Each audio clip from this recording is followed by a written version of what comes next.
Shadows Peak. The old house stood alone atop a hill overlooking the small town below. Though the paint was peeling and the shutters hung crookedly, it had a certain charm that drew in the Morgan family. Mark and Sarah Morgan pulled into the long, winding driveway with their 3 children bouncing excitedly in the back seat. Mark, a teacher, had inherited the house from a distant relative he barely knew. Still, a free house was a gift they couldn't pass up. Their own home was getting too small for their growing family. Mark and Sarah's 2 sons, 10-year-old Tommy and 8-year-old Tyler, were thrilled about the big move. The boys dreamed of exploring every nook and cranny of the creaky old home. Their teenage sister Julie was less enthusiastic. At 15, she missed her friends already and didn't want to start over in a new town. As the family unpacked boxes into the spacious but dated kitchen, each felt a sense of foreboding creep over them. Strange sounds echoed through the empty halls, and odd drafts gave them chills, even on this hot summer day. But they shook off their unease, blaming the long drive and the unfamiliar surroundings. This was their house now, and they would make it a home. Settling in over the next few days, the Morgans worked hard to settle into their new life. Mark and Sarah tackled endless repairs and upgrades on the rundown property, while the kids divided their time between unpacking and playing outside. Each night, the family collapsed into bed, exhausted. During the day, the bright sunshine kept the dark interior of the old house at bay, but at night, shadows crept from every corner. The wind whistled through gaps in the walls, making ominous moans. Strange thumping sounds could be heard above them late at night, though the rooms upstairs stood empty. Initially, the family brushed off the noises as typical oddities of an old house. But an unsettled feeling descended upon them at night. Each family member lay awake in bed a little longer before falling into a fitful sleep. Deadbolts that Mark installed on every exterior door made loud clacks that startled them when locking up at night. Sarah began having terrible nightmares. Dark shapes and unseen hands reaching for her. She'd wake in a cold sweat, heart racing. Julie also had trouble sleeping, though she told no one. She felt like someone was watching her, even with her bedroom door shut tight. During the day, things seemed normal, but at night the house transformed into something menacing. The Morgan family felt it even if they didn't talk about it. Yet, something was wrong with this house, and things were only getting worse. Over the next few weeks, the sense of unease in the Morgan household grew. Small, strange happenings added up over time. Missing items that turned up in odd places, knickknacks that toppled over on level shelves, cold spots scattered around the house, lights flickering mysteriously even after Mark checked the wiring. The family dog, Bruno, stared into empty corners and growled deep in his throat at nothing. One day, Julie walked into her messy bedroom to find everything perfectly neat and tidy. Her clothes were not just clean, they were refolded and organized in her drawers. Her posters were straightened and pinned correctly on the walls. Her shoes lined up neatly by the closet door, but Julie had not cleaned her room. Another morning, Sarah came downstairs to find the kitchen spotless, counters scrubbed, appliances sparkling clean, floor mopped to a shine. But both she and Mark swore they had not touched it last night before bed. At first, they marveled over their good fortune. Then things took a stranger turn. Furniture was moved from room to room for no reason. Doors locked themselves from the inside. Strange messages appeared written on fogged-up windows and mirrors. Faces peered from darkened corners only to vanish when the lights came on. Shadowy figures darted through doorways and down hallways. Noises grew louder and more frequent at night. Though increasingly frightened, the Morgans said little. Admitting something supernatural was happening would make it real, but they knew the house was haunted, and whatever lurked within its walls was turning more sinister with each passing night. Mark could no longer shrug off the strange happenings as his imagination. Something was very wrong with their house on the hill, and he had to find some answers. During his lunch break at school, Mark searched local records about the property's history. The town clerk pulled several thick folders caked in decades of dust. No one had asked about the old house on the hill in a very long time. As Mark pored over property records, news clippings, and police reports related to the house, the information gave him chills. The previous owners, the Salmons, purchased the house back in the 1950s, a young couple with twin daughters. Early on, they reported odd occurrences, much like the ones the Morgans now experienced, but the happy family lived there peacefully for several years until tragedy struck. One winter night, both parents vanished without a trace. When police arrived the next morning, the house was empty except for the twin girls. The young girls seemed unaware of anything amiss until questioned. A search of the property turned up no clues. Then, days later, hikers found the frozen bodies of Mr. and Mrs. Salmon at the bottom of a cliff 5 miles into the woods behind the house. Authorities deemed it a deadly hiking accident during a heavy snowstorm. The little girls went to live with relatives in another state. Over the decades, numerous owners tried to tame the old house, only to be driven out by the increasing paranormal activity. No one lived in the house for more than a few troubled months. Local rumors circulated that the haunted hilltop house drove its occupants mad, or worse. But the records told Mark little else useful. As Mark left the town hall that afternoon, a dark feeling washed over him. There was more to the story of tragedy and darkness connected to his family's new home, and he didn't know if learning the whole truth would endanger them further or set them free. The answers were hidden somewhere in the house's intriguing yet frightening past. Mark was now determined to uncover it, but at what cost? That evening after dinner, Mark gathered Sarah and the kids in the parlor. "I think you all realize that strange things have been happening here," Mark began tentatively.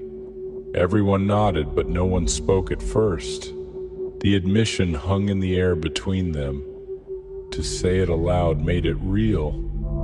Finally, Sarah choked out in a trembling voice, "I thought I was imagining things, but I guess I'm not the only one.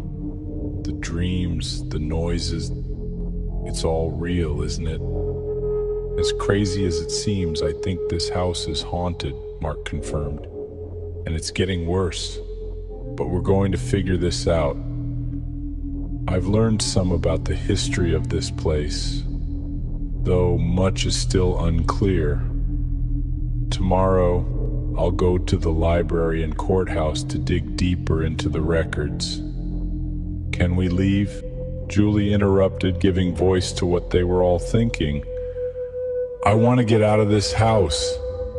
"We will if we need to," Mark reassured her, "but I think we owe it to ourselves to understand what's happening here. Maybe then we can help set things right and reclaim our home from whatever evil is here." The others reluctantly agreed. As frightening as the situation felt, unraveling the mystery seemed better than running from it, at least for now. That night, each family member retired to bed with a tenuous hope that they could solve this puzzle and restore peace. But the ominous sounds and creeping shadows that had become nightly tormentors returned. Rest did not come easy as the Morgans prepared for a battle that went beyond the physical world into the supernatural. The next day, Mark scoured public records and library archives, trying to piece together more of the property's past. The more he uncovered, the more troubled he became. Mark learned that their house was built in the 1800s by a prominent judge who later became mayor. By all accounts, Judge Thornton was a well-respected leader, but Mark found hints of a darker side. Cold case files hinted at the judge's connection to several disappearances during his tenure, including 2 young maidservants employed in his home who vanished without a trace. No charges were ever filed against the prominent judge at the time. Later in the 1920s, the house was owned by a doctor named Hayden. Once again, Mark found insinuations that something sinister lurked beneath the surface. A nurse who worked for the doctor disappeared under suspicious circumstances. Again, no charges stuck, as the only evidence was rumor and hearsay. The deeper Mark dug, the more he suspected the house had a long and sordid history of secrets, scandal, and murder that somehow tied back to the land itself and the original owner, Judge Thornton. But concrete evidence eluded him. Exhausted, Mark returned home that evening, feeling uneasy. How many innocent souls had suffered within these walls? He had to know more. But penetrating the veil between the living and the dead required a different approach, one Mark hesitated to consider. But lives, both past and present, were at stake.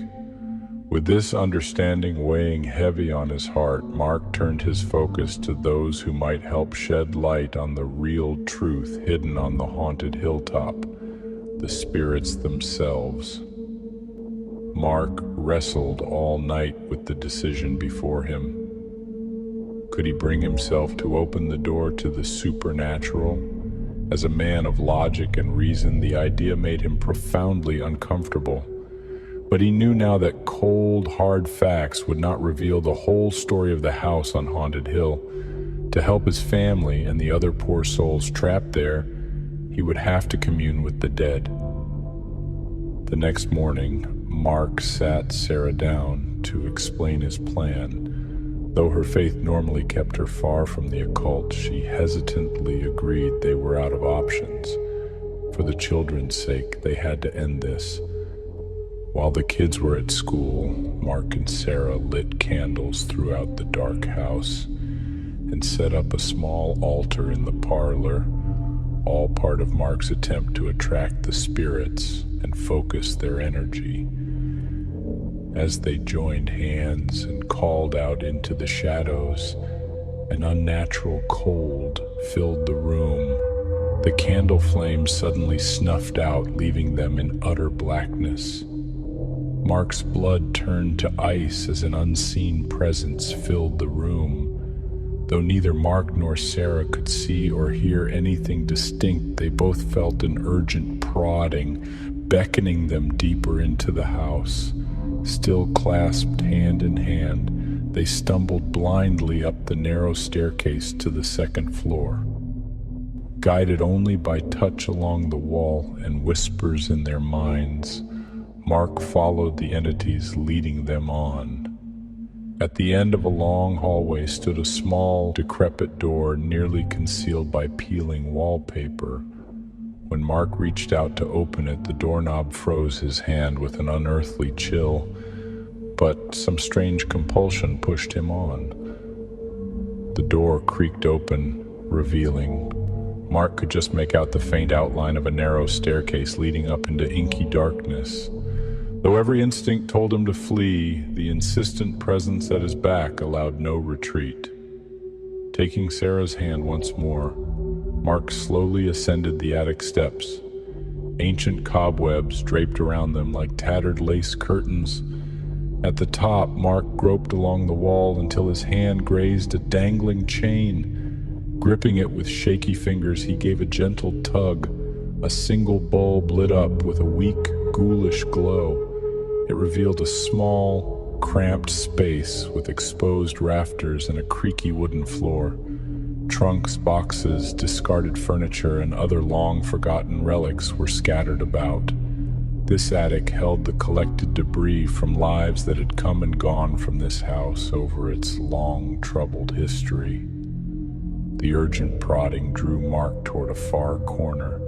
He and Sarah stumbled over debris and squeezing between stacked items until an old steamer trunk came into view. Here the presence guided their hands to the rusty latches on its lid.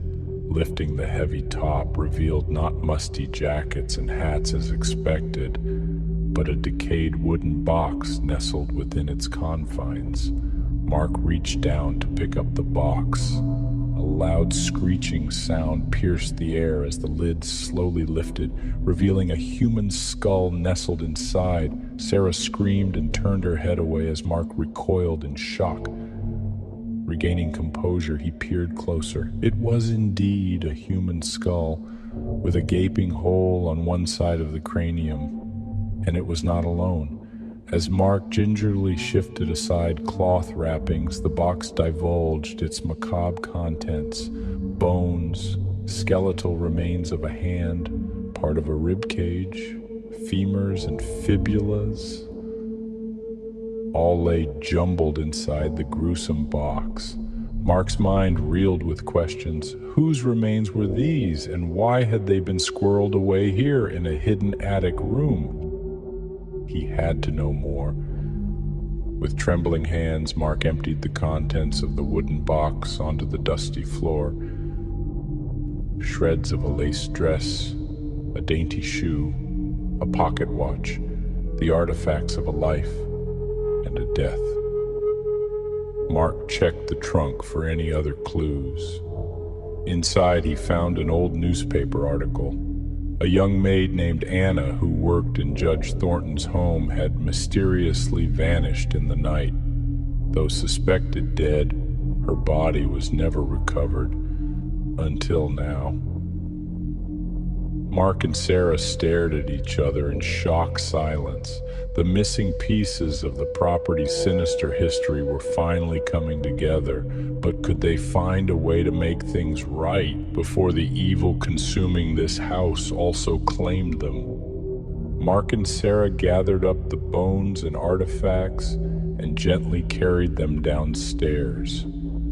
They weren't sure what to do next, but they knew they had to do something to bring peace to Anna and all of the troubled souls still trapped in the darkness of this house. As night fell, Mark and Sarah brought the children into the parlor and finally told them everything about the house's wicked history, the violent deaths, and the restless spirits caught between this world and the next. The truth shocked Tommy and Tyler, but Julie remained calm, admitting she had begun to figure it out herself. Her growing psychic abilities allowed her to see shadowy figures and feel the aura of pain surrounding the property. The solution became clear. They must return Anna's remains to the earth. And so, under the full moon, the Morgans gathered in the backyard to lay the poor girl's spirit properly to rest. Mark dug a deep grave beneath a willow tree, while Sarah and Julie dressed the bones in a shroud stitched from the maid's preserved dress. Tommy and Tyler recited a prayer over the grave, then helped fill it with dirt. At last, Anna was at peace. Over the next few days, the darkness haunting the old house seemed to lift. No more bad dreams or disembodied noises disturbed the family at night. Birds began singing cheerfully outside in the mornings. Sunlight streamed through now welcoming windows, and a gentle breeze ruffled the willow leaves in a natural rhythm of life, not a howling tempest. The Morgans had broken the evil enchantment holding Anna and so many tortured souls within these walls. Their home was becoming a place of light again, where only love now lived. The dead departed, leaving only peace behind. Summer arrived, and honeysuckle vines sweetened the air around the once haunted house, now filled with joyful noise. The Morgans still live atop that hill, freed from the sinister secrets of the past, but they will never forget the lost lives honored and redeemed through their faith and compassion. Evil only triumphs when good people do nothing. But even from tragedy's ashes, hope and justice can rise when hearts remain open. For ghosts exist not in haunted houses, but within each of us, until we banish them with love's power greater than any darkness.